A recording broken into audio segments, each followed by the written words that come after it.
everyone, I'm Christa Lynn, shamanic practitioner as well as teacher of shamanic classes. And welcome to my video on what is shamanism. So shamanism is a spiritual healing practice, which is the oldest healing modality on the planet. In terms of the archaeological record, the archaeologists have traced shamanism and have seen evidence of shamanism in the archaeological record dating back 100,000 years. That's incredible when you think about it, and maybe shamanism is older than that, but so far we have determined that there is evidence dating back to 100,000 years. When we look at the practice of shamanic healing, when we look at different cultures from around the world, what is so interesting and so fascinating is that these medicine people had the same type of healing techniques across cultures, even when they did not have contact with each other. That's incredible when you think about it. How did these medicine people from all over the world come up with the same healing techniques that are very similar? The ceremonies have cultural differences, yes, but the essence of shamanic healing is the same across all of these different cultures. Now, in shamanic healing, the premise is that the shaman would perform beautiful healing ceremonies to heal individuals in communities when there was sickness and illness. The shamans would become essentially what's known as a hollow bone, which means that they are a conduit for the healing power of the universe to work through them to do healing work on behalf of an individual or on behalf of the community. So it's not the shamanic practitioner or the shaman that performs the healing, but rather the shaman works with compassionate, helping spirits of the highest positive nature to do the work. So in shamanic healing, the shaman would work with the rhythm of a drum or rhythm of the rattle or some other percussive instrument or musical instrument that can include bells, click sticks, mouth harps, didgeridoo. And the rhythm of the rattle or the drum or the other instrument would put the shaman into a higher state of consciousness or an altered state of consciousness where they could travel into the spirit world to connect to their compassionate, loving, helping spirits, explain to them why this person that is coming for healing, what they are going through, what the symptoms were. And the helping spirits would be the ones that would do the healing. So the shaman was just a conduit to that healing. The healing would be performed by the helping spirits themselves. These helping spirits can take on different types of forms. They can be power animals, they could be ascended masters.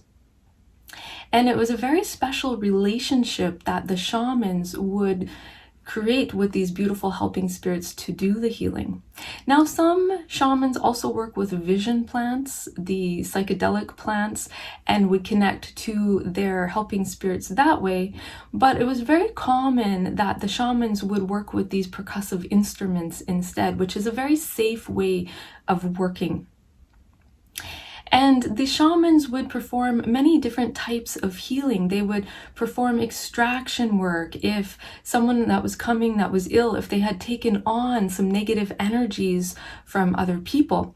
So their emotions or stress states, or sometimes if someone had sent them a negative psychic energy in terms of a jealous thought, or even a negative belief system. And if that person was sensitive, they could take that energy into their energy fields, their body, and over time, if that was not released, it could lead to a pain, a tension, discomfort, or over time, illness in that area, because that energy is disharmonic and it's creating a disharmonic energy there.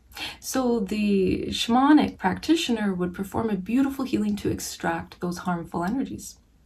Another type of shamanic healing that the shamans could do would be to perform beautiful soul retrievals, to retrieve lost soul essence that someone has lost through going through a trauma, a shock, a fright, an illness, or an accident of some sort. And when they were missing that soul essence, they would be low on energy. It would create a weakness or a hole, and they would then be more likely to absorb negative energies from others, their stress states or emotions. So the shaman would perform a beautiful healing ceremony to bring that essence back, to restore lost power to the person so that they're filled with their own healing power or empowerment so that they were strong and healthy.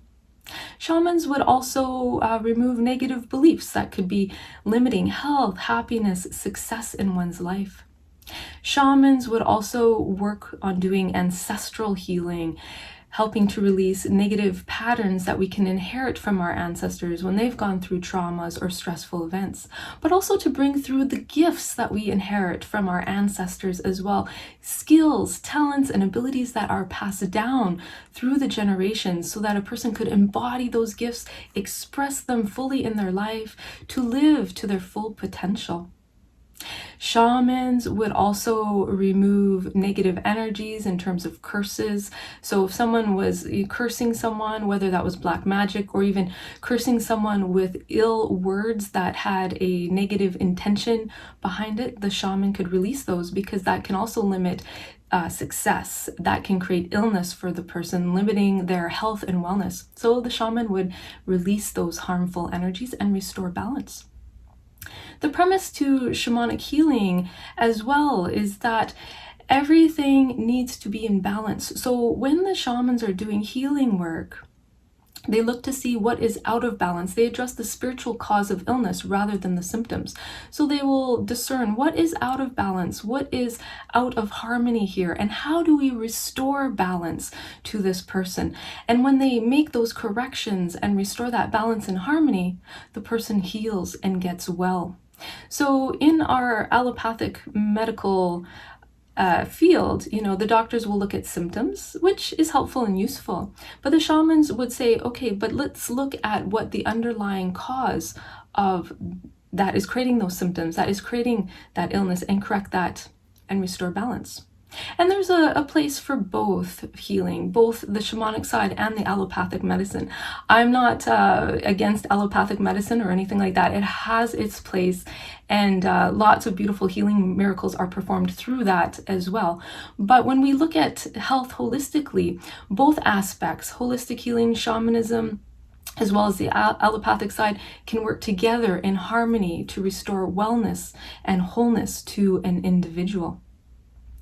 Also, shamans in traditional shamanic cultures and even in more modern times would perform beautiful ceremonies, so rites of passage when children were entering into teenagehood and then into adulthood, beautiful ceremonies there to mark that transition. They would also perform marriage ceremonies, also welcome babies into the world and perform beautiful welcoming ceremonies. And then also, if someone was transitioning from this world into the spirit world at their time of death, the shamans would be there to help their spirit transform and also transcend to the afterlife, to make sure that they made that journey and that they're not getting stuck on the earth plane. So they would perform beautiful healing ceremonies there.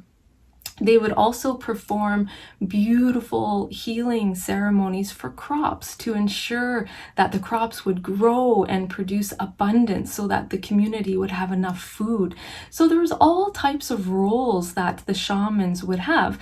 And in traditional shamanic cultures and villages, there would be more than one shaman, and each shaman would specialize. So there would be one that would be working with beautiful sacred plants for healing remedies of the plant, so making ointments, liniments, salves. Okay, so there would be that. There would be the midwives welcoming the babies into the world. There would be those that would be performing the rites of passage. Other ones that acted as storytellers to tell wonderful stories that people could learn from, that would contain wisdom teachings to help them live a good life and to be good people and to serve the community in a positive way. So there are many different roles in shamanism. So once you start getting into this beautiful world of shamanism, you can go quite deep, and lots of different shamans would specialize in all of these different areas. The shamans also believed that when we live our life out of harmony to the balance of the seasons, or we're living out of the cycles of the sun and the moon, and we're out of harmony with that, that we can get ill. So even in our modern times, we live on this 24-hour clock where we work shift work. Sometimes we're working in the night, sometimes we're working night shift, day shift, sometimes we're working 12-hour shifts or 14-hour shifts. Sometimes we're living out of the cycles and the seasons of winter, autumn, spring, summer. And when that happens over time, that can lead to illness. And in our cultures today, we see a lot of depression, anxiety. We also see a lot of autoimmune disorders, chronic fatigue. The shamans looking at that, they would say, when we're living our life out of balance to the natural cycles of nature, then we can become ill, and these types of illnesses can set in. So shamanism is a beautiful, wonderful healing modality. It's also a spiritual practice to restore harmony and balance to us as individuals so that we can live healthy and successful lives, bringing harmony and balance to the earth, the animals, water, the air, to restore good balance so that all life can thrive on this planet and that the planet itself can thrive. So I hope you have enjoyed this video. Thank you so much for watching. If you're interested in going deeper into shamanic healing, I do offer shamanic healing sessions as well as shamanic classes, and I offer that also online. So to book a session, you can check out my website, shamanicspirit.ca, and also check out my class listings. Thank you so much for watching. May you enjoy this beautiful day and lots of light, love, and blessings to you.